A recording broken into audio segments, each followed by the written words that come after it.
High school classes के एक और नए वीडियो में आपका स्वागत है। इस वीडियो में हम आपको अध्याय 9 और अध्याय 10 दोनों अध्याय के इम्पोर्टेंट प्रश्न बताने वाले हैं जो 23 मार्च मतलब कल आपके एग्जाम में देखने को मिलेंगे। चैनल पे पहली बार है तो चैनल को सब्सक्राइब जरूर करें और बेल आइकॉन प्रेस करें। चलिए शुरू करते हैं।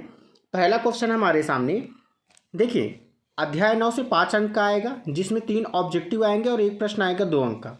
ठीक है, तो पहले अध्याय 9 देखते हैं। एक एक अंक के प्रश्न क्या लिखा है ध्यान से देखिए। एसआई पद्धति में जी का मात्रक, तो एसआई पद्धति में जी का मात्रक होता है न्यूटन मीटर स्क्वायर प्रति kilogram, option number A. Second है गुरुत्वीय नियतांक किस संकेत में व्यक्त किया जाता है, तो कैपिटल जी से व्यक्त करते हैं। एसआई पद्धति में भार के एसआई मात्रक होता है न्यूटन। ठीक है, भार का एसआई पद्धति में भार का मात्रक क्या होता है, न्यूटन होता है। यदि किसी पिंड को किसी ऊंचाई पर गिराया जाता है तो इसका प्रारंभिक वेग क्या होता है, तो प्रारंभिक वेग जो होता है 0 होता है, ऑप्शन नंबर सी। अगले प्रश्न पे चलते हैं। प्रश्न क्रमांक 5 हमारे सामने है। जी तथा जी में संबंध क्या होता है। ठीक है, तो इसमें संबंध होता है जी बराबर GM/r², ऑप्शन नंबर ए।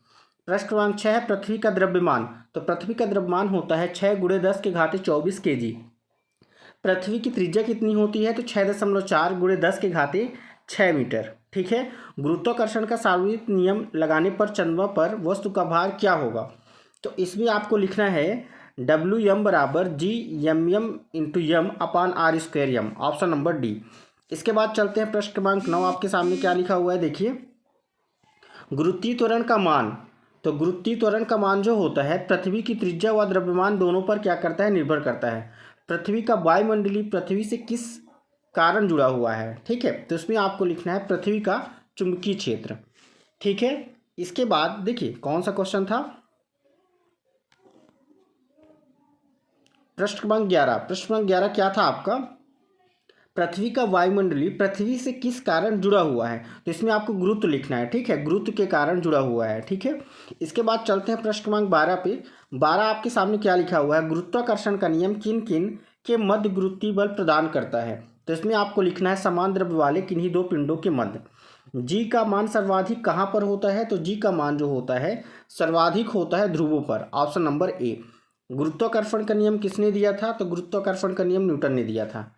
तो इस तरह से आपके देखिए 2022-19 से ये सारे प्रश्न आए हुए हैं। इसके बाद ऑब्जेक्टिव प्रश्न आप सीधा सीधा देख लीजिए जो आपके एग्जाम में आए हुए हैं। क्या लिखा है, प्रति एकांक क्षेत्रफल पर लगने वाले प्रणोद को दाब कहा जाता है। किसी वस्तु का सभी स्थानों पर एक समान रहता है, तो आपको लिखना है द्रव्यमान। प्रति एकांक आयतन के द्रव्यमान को क्या कहा जाता है, घनत्व कहा जाता है। घनत्व का एसआई मात्रक क्या होता है, kg/m3। ठीक है, 1 किलोग्राम भार, इसमें आपको लिखना है 9.8। ठीक है, इसके बाद ने गुरुत्वाकर्षण का नियम दिया, तो न्यूटन ने गुरुत्वाकर्षण का नियम दिया। जी का वर्तमान मान, तो आपको लिखना है 9.8 मीटर/सेकंड²। ठीक है, इसके बाद ये सारे ऑब्जेक्टिव आपके रहे। इसके बाद सत्य देख लीजिए। ठीक है, और सीधे चलते हम सही जोड़ी बनाने पर। तो सही जोड़ी में क्या लिखा हुआ है देखिए ध्यान से। पहले का 4 नंबर गुरुत्वाकर्षण नियम, तो गुरुत्वाकर्षण नियम न्यूटन ने दिया था। फिर दाब का मात्रक पास्कल होता है। दाब का मात्रक क्या होता है, पास्कल। तो पास्कल और इसी क्या बोलते हैं, न्यूटन प्रति मीटर स्क्वायर। तो इससे मिला देना है। पृथ्वी के केंद्र पर जी का मान, पृथ्वी के केंद्र पर जी का मान 0 होता है, तो 0 से मिला देना है। पृथ्वी के ध्रुव पर जी का मान क्या होता है, अधिकतम होता है। और पास्कल क्या होता है, दाब का मात्रक, तो आपके मात्रक से मिला देना है। ठीक है, इसके बाद एक एक अंक के प्रश्न आपके सामने ये रहे।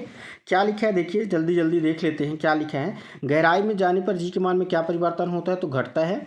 पृथ्वी के केंद्र पर जी का मान 0 होता है। पृथ्वी की परिक्रमा करने वाले अंतरिक्ष यान में बैठे मनुष्य का भार कितना होता है, तो 0 होता है। जी का मात्रक तो Nm/m²/kg²। 1 किलोग्राम बल या 1 किलोग्राम में कितने न्यूटन होते हैं, 9.8 न्यूटन। चंद्रमा के तल पर गुरुत्वीय त्वरण का मान कितना होता है, तो 1.6 मीटर/सेकंड²। दाब का मात्रक Nm/m²। दाब के साई मात्रक को किस संकेत से, तो पास्कल PA से दर्शाते हैं। प्रति एकांक क्षेत्रफल पर लगने वाले प्रणोद को दाब कहा जाता है। किसी वस्तु का चंद्रमा पर भार पृथ्वी का कितने गुना होता है, तो 1/6 गुना होता है।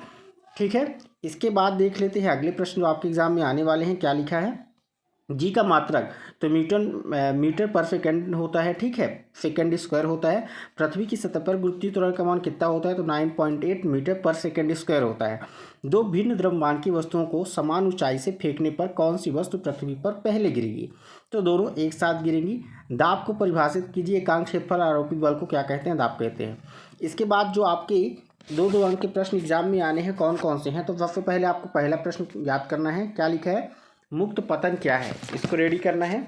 इसके बाद आपको गुरुत्वीय त्वरण प्रश्न क्रमांक सेकंड, इसको भी तैयार करना है। गुरुत्वीय त्वरण से आप क्या समझते हैं, ठीक है, तो इसको भी तैयार कर लीजिएगा, ये भी इंपॉर्टेंट है। इसके बाद प्रश्न क्रमांक 4 आपको तैयार करना है, क्या लिखा, उपलावकता। उपलावकता से आप क्या समझते हैं, ये प्रश्न आपको तैयार करना है।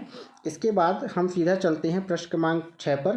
प्रश्न क्रमांक 6 आपको तैयार करना है, न्यूटन का सर्वात्रिक गुरुत्वाकर्षण नियम, और इसके बाद प्रणोद किसे कहते हैं, और आर्किमिडीज का सिद्धांत। ये सारे प्रश्न किसी न किसी सेट में डेफिनेटली आएंगे, ठीक है। इसके बाद आर्किमिडीज का सिद्धांत हमने आपको बता दिया, इसको तैयार करना है। इसके बाद अगला प्रश्न है, किसी वस्तु के घनत्व से आप क्या समझते हैं, इसके SI मात्रक लिखिए। तो एकांक द्रव्यमान पर लगने वाले आयतन को क्या कहते हैं, घनत्व कहते हैं, ठीक है। मात्रक kg मीटर, ठीक है, kg प्रति मीटर क्यूब ये होता है। इसके बाद गुरुत्वाकर्षण नियम को सार्वत्रिक नियम क्यों कहा जाता है, ये प्रश्न आपको रेडी करना है, ठीक है। और इसके बाद किसी वस्तु के द्रव्यमान तथा भार में दो अंतर 2023 में आ चुका है। तो ये सारे प्रश्न आपके लिए इंपॉर्टेंट हैं कल के एग्ज़ाम के लिए, ठीक है। और लॉन्ग आंसर इससे नहीं आना है, तो लॉन्ग आंसर आप इसे स्किप कर दीजिए, कोई दिक्कत नहीं है। इसके बाद जो आपको रेडी करना है, तो गुरुत्वाकर्षण के सर्वात्रिक नियम के क्या महत्व है, ये प्रश्न तैयार करने हैं। और इसके बाद प्रश्न क्रमांक 7 आंकिक प्रश्न भी आपके एग्जाम में आते हैं, इसको देख लीजिएगा, ठीक है। दीर्घ उत्तरीय आपके एग्जाम में आना नहीं है, केवल इसमें आप दो अंतर याद कर लीजिए। यदि अंतर आएगा तो अधिक से अधिक दो अंतर आएगा, तो दो अंतर आपको तैयार कर लेना है, ठीक है, द्रव्यमान और भार में।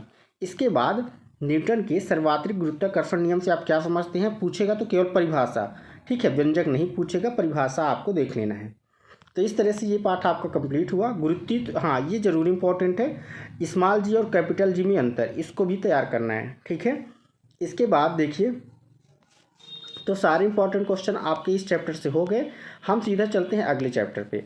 अगला चैप्टर है आपका कार्य तथा ऊर्जा, और इस चैप्टर से मैं आपको बता दूं, एक प्रश्न आना है 3 नंबर का, और 2 प्रश्न आपका ऑब्जेक्टिव आना है, ठीक है। तो ऑब्जेक्टिव प्रश्न आपके सामने ये रहे, इनको जल्दी से देख लीजिए और स्क्रीनशॉट ले लीजिए, ठीक है। इसके बाद और ऑब्जेक्टिव प्रश्न आपके सामने ये रहे, ठीक है। और इसके बाद ऑब्जेक्टिव प्रश्न ये रहे जो आपके एग्जाम में आ चुके हैं, आप देख सकते हैं। बांध के जल में, ठीक है, तो बांध के जल में स्थितिज ऊर्जा होती है। ऊर्जा का SI मात्रक क्या होता है, तो ऊर्जा का SI मात्रक होता है, डियर स्टूडेंट, वोल्ट, ठीक है। क्या होता है, ऊर्जा का पूछा है तो जूल, ठीक है। शक्ति का मात्रक होता है वाट, कार का होता है जूल, ठीक है। कार का कहाँ पे हो गया, कार का मात्रक भी क्या होता है, जूल होता है, ठीक है। इसके बाद देखिए, ये सारे आपके ऑब्जेक्टिव प्रश्न हो गए, इनको भी देख लीजिएगा। देखिए, बल बराबर क्या होता है, कार बराबर होता है बल गुणे विस्थापन, ठीक है। कार्य करने की क्षमता को शक्ति का ऊर्जा कहा जाता है, और कार्य करने की दर को क्या कहा जाता है, शक्ति। तो ये प्रश्न भी आपके एग्जाम में आने वाले हैं, ठीक है। तो इनको भी अच्छे से देख लीजिए। इसके बाद देखते हैं मेन प्रश्न, सही जोड़ी। सही जोड़ी में आपका पहला प्रश्न है 1 जूल, तो आपको मिला देना है 1 न्यूटन गुणे 1 मीटर से। कार्य करने की क्षमता, कार्य करने की क्षमता क्या कहलाती है, ऊर्जा कहलाती है। 1 किलोवाट, ठीक है, 1 किलोवाट बराबर होता है आपका ये ऑप्शन नंबर 5, 1000 जूल पर सेकेंड, ठीक है। एक अश्व शक्ति बराबर 746 वाट होता है। ऊर्जा, ऊर्जा का मात्रक क्या होता है, जूल होता है, ठीक है। और कार की इकाई, देखिए ऊर्जा को आपको अदिश राशि से मिलाना है, क्योंकि ऊर्जा अदिश राशि है, और कार की इकाई क्या होती है, जूल होती है। ये आपका सही जोड़ी। इसके बाद देख लीजिए एक एक अंक के प्रश्न। शक्ति का मात्रक क्या होता है, तो वॉट होता है। कार्य करने की क्षमता ऊर्जा कहलाती है, ठीक है। किसी वस्तु की गतिज ऊर्जा के लिए व्यंजक, तो E के बराबर 1/2 mv², ये होता है। इसके बाद हॉर्स पावर किस भौतिक राशि का मात्रक है, तो इसमें आपको लिखना है शक्ति का। किसी वस्तु पर 8 न्यूटन का बल लगाने पर वह बल की दिशा में 12 मीटर विस्थापित हो जाती है कार, तो कार बराबर बल गुणे विस्थापन, फार्मूला रख के आंसर आ जाएगा। इसके बाद एक एक अंक के आपके प्रश्न ये रहे, ठीक है।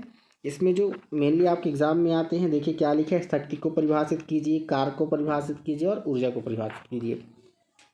इसके बाद आपका जो 3-3 नंबर का प्रश्न इस चैप्टर से आना है डियर स्टूडेंट, तो सबसे पहले आपको देखना है ऊर्जा संरक्षण का नियम, ऑप्शन नंबर सेकंड। ये प्रश्न आपके एग्जाम में डेफिनेटली देखने को मिलेगा, चाहे आप किसी भी सेट में हो, ठीक है, किसी न किसी सेट में तो ये पक्का आएगा, ठीक है। क्या लिखा है? ऊर्जा संरक्षण का नियम उदाहरण सहित बताइए। इसके बाद आपके जो एग्जाम में प्रश्न आने वाला है वो है डियर स्टूडेंट आपका प्रश्न क्रमांक आगे चलते हैं 6। कार क्या है और कार कितने प्रकार के होते हैं, उदाहरण सही समझाइए। तो कार क्या होता है? बल और उसी दिशा में विस्थापन, बल गुणित विस्थापन होता है, ठीक है। कार धनात्मक होता है, ऋणात्मक होता है और शून्य होता है, ठीक है। ये आपको तैयार करना है। इसके बाद आपको तैयार करना है गतिज ऊर्जा और स्थितिज ऊर्जा में अंतर। ये प्रश्न डेफिनेटली आपके एग्जाम में देखने को मिलेगा। इसके बाद लॉन्ग आंसर में आपके एग्जाम में 3 नंबर का आना है। तो ये 3 क्या लिखा है देखिए ध्यान से, कार, शक्ति एवं ऊर्जा का परिभाषा लिखिए, अब उनके मात्रा की। ये वेरी वेरी इंपॉर्टेंट है। और इसके बाद आपका जो नेक्स्ट प्रश्न है गतिज ऊर्जा के लिए व्यंजक, तो एक व्यंजक जरूर आएगा, ई के बराबर 1/2 mv² प्रूफ करने को, ठीक है। इसके बाद आपका क्या लिखा हुआ है देखिए ध्यान से, गतिज ऊर्जा का व्यंजक हो गया, आपको रेडी करना है, ठीक है। इसके बाद आपको आंकिक प्रश्न भी देखने हैं, ठीक है। आंकिक प्रश्न भी आपका आना है, जैसे आपका ये हो गया, एक किसी वस्तु पर 7 न्यूटन का बल लगता है, इसको रेडी करने हैं। और इसके बाद सबसे लास्ट वाला प्रश्न आपके 2000, ठीक है, प्रश्न क्रमांक 6 भी देख लीजिएगा।